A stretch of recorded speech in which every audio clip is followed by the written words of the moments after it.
Hey, welcome back guys. So, I'm continuing from the previous blog where we left to cover a couple of other caveats. So, in the call contract which we spoke about, there are a couple of terms and caveats which we need to consider and understand. So first, we assumed or we took example of a couple of things. First was that when we spoke about the call contract, we said it is valid from 1st January 18 to 1st January 19.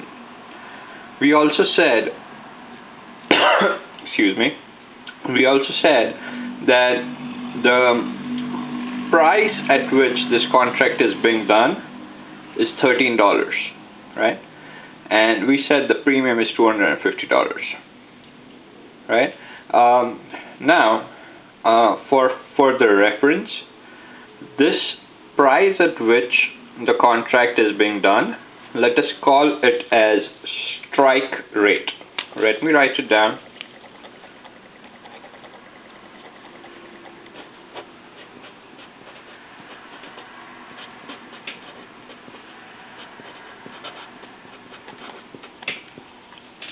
Okay, this is an important term.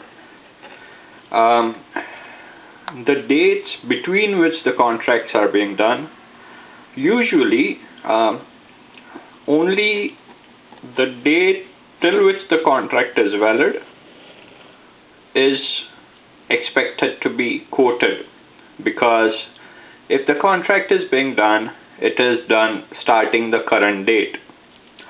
So whatever the current date may be, the contracts are valid till the end date, or let us call this date as a expiry date. Okay, now I'm going to take a different paper and a different example, and we will try to talk it further.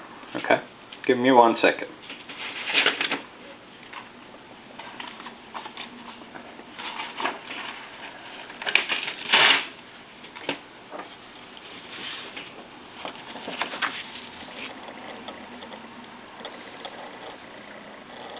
Okay, so let us draw person A and person B again.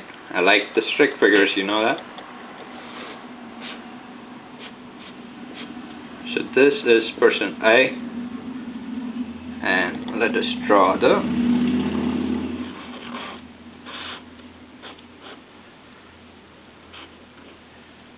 person B. I hope this video is clear, you can see it well. Okay. Now, let us start this time directly with a call contract. So, a call contract, like we saw last time, right, is written for 100 quantity at 13 strike rate, valid till 1st January 2019. And the premium was $250. So let us say these two people are doing a call contract, are agreeing to a call contract.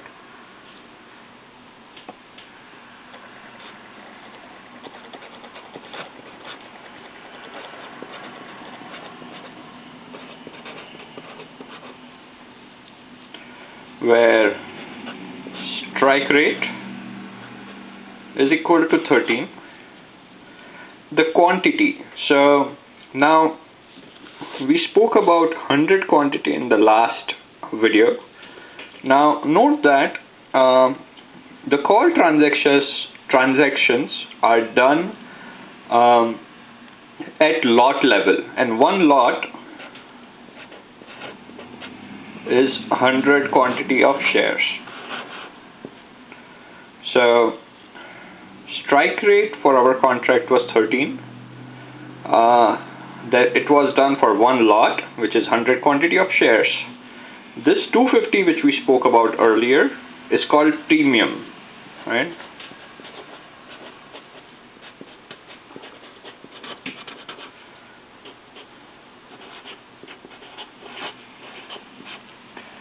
premium was $250 and expiry date was, in our case, 1/1/2019. Again, the assumption here is that the contract was written and agreed upon before 1/1/2019, and let's say in this example which we had taken earlier, it was written and taken at 1/1/2018. Okay. Now, what I've done between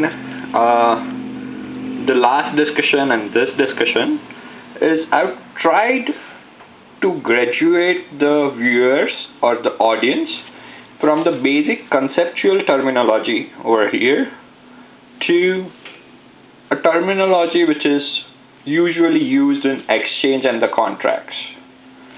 These four terms which you see used here, strike rate, lot size, which is here, premium and expiry date, are usually some things which you would see used in the exchanges or when you see the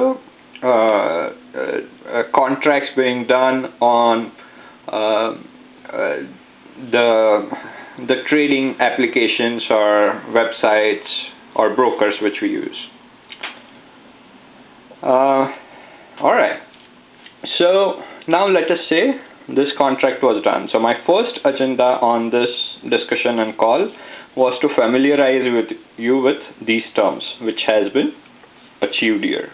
There may be some more terms which I missed, which we'll cover as we go ahead and get into more details.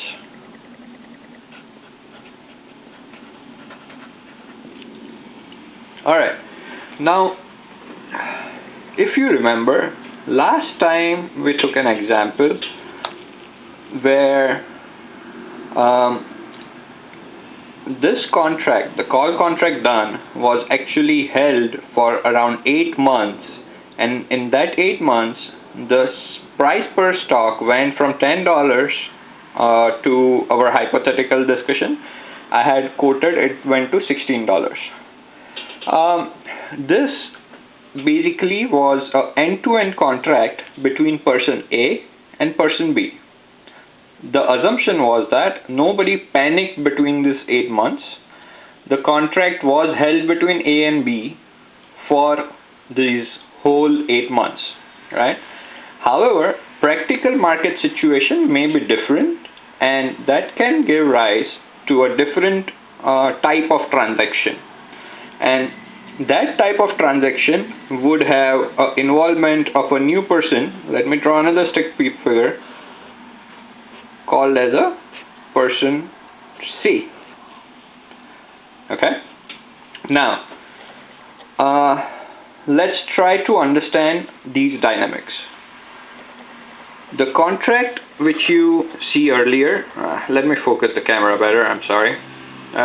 I need to improve on these as soon as I can, but I'm making this vlog almost at the same time I made the previous one, so it's still kind of working on the quality and the dynamics.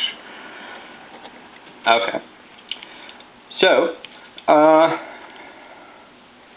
in this scenario, an earlier episode, we assumed that this is going to be for 8 months. Now, let us take an example that B was very confident earlier that the price of this underlying stock, which was 10 at the beginning, right, and at the end of 8 months we said it would be 16,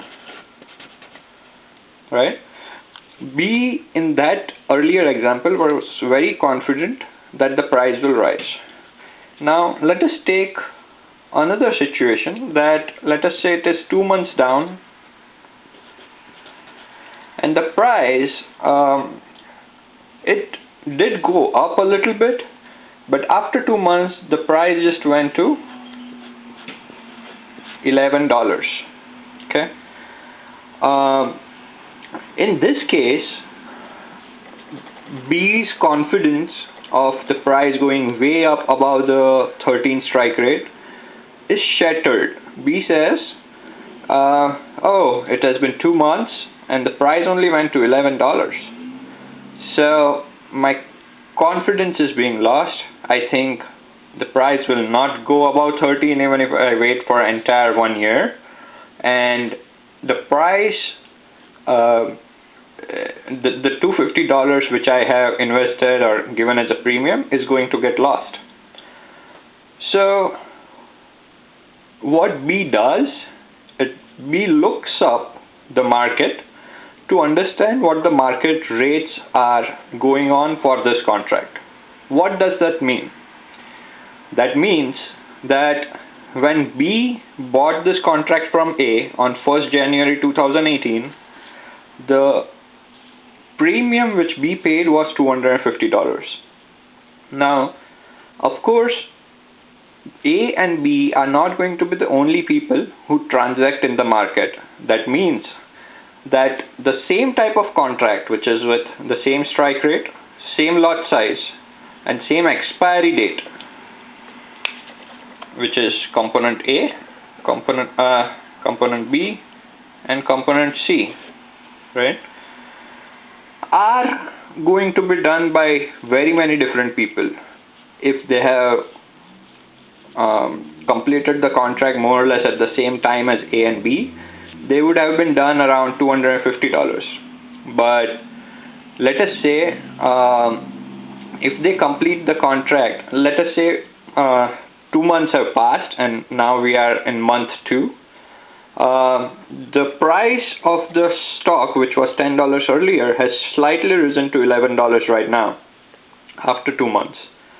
That means the same contract, that is with component A, B and C, which is strike rate 13, lot size 1 lot, which is of 100 quantity, and expiry date of 1/1/2019.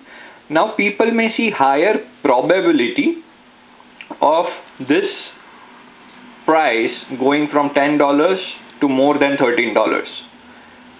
Now this is unlike what B sees it at. That means B thinks, oh, okay, it has been 2 months and the price is just risen by $1, so it's very less likely that within 1 year it will cross 13.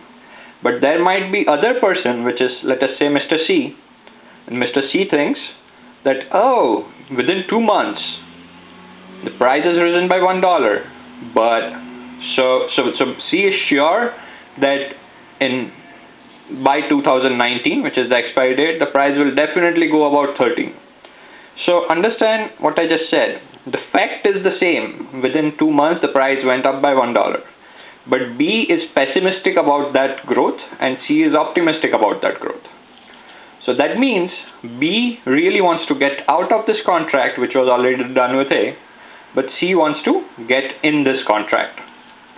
Now, at this point in time, market, which is more people other than just A, B, and C, are more inclined to think like C. That means all of them are thinking, okay, the price is very likely going to go up. And that means that these exact same contract with the same strike rate, same number of lots, and same expiry date are being traded in market instead of $250, let us say, at $260. Okay? So what will happen now is B will say, okay, I want to sell this contract which I had bought initially. And at what rate B will sell it? B had paid $250 at a premium. Ongoing premium in market is $260.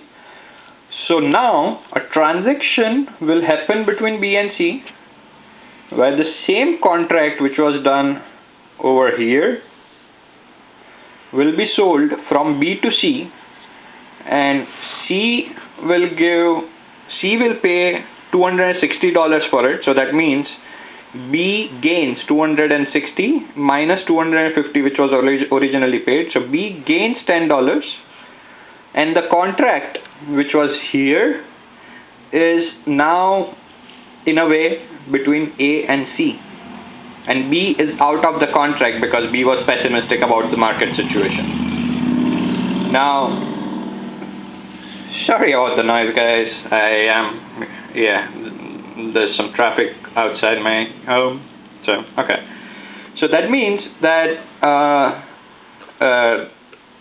now instead of just A and B player being in the picture, now there is another player in the picture who has paid the additional premium because that player is optimistic, and the contract has been now shifted from A to B to A to C instead.